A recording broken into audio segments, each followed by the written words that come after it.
नोंथांमोना आजिखालिनि सिख्लाफोरा ओरैबायसा गाज्रि तारमाने हाबा जानाय हौवाफोरखौसो नायो खुलुमबाय लोगोफोर नोंथांमोनखौ आंनि बे गोदान मोनसे भिडिअ बरनाय बावहरनाय थाबाय दिनैनि आंनि भिडिअनि लाबोनायनि जाहोना जाबाय हिनजावफोरखौ साबधान खालामनायनि नोंथांमोना बिदिब्ला आंनि बुंनायखौ फारि फारि आंनि भिडिअनि जुगिदि नोंथांमोना खोनासंजोबदो आरोना आं जि बुंदों जि फोरमायदों आरो जुदि माबा मोनसे गोरोन्थि जायोबा आंखौ नोंथांमोना निमाहा होबानो जाबाय बिदिब्ला खोनासंजोबलांदो आं मा फोरमायनो नागिरदों दिनै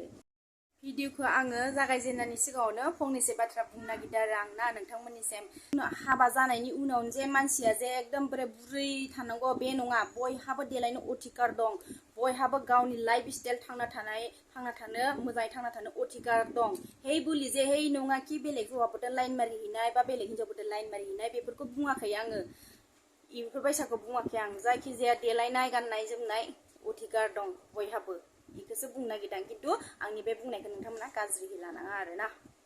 भिडिअखौ लास्टसिम नोंथांमोनाहा स्किप खालामालासिनो नायलांबानो जाबाय आरो जुदि सोरबाफोर जुदि आंनि चेनेलाव गोदान जइन जादोंब्ला प्लिज अननानै लाइक खालाम शेयार खालाम आरो साबस्क्राइब खालामनो दाबाव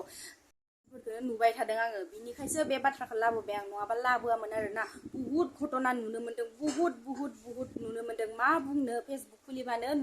खुलिबानो नुयो सोर सासेनि भाइरेल भिडिअखौ होजेननो एकदमबारे होख'नोनो हाया आरोना बिनिखायनो आङो नोंथांमोनखौ साबधान जानानै बुंबाय हिनजावफोरखौबाबो हौवाफोरखौबाबो साबधान जाखा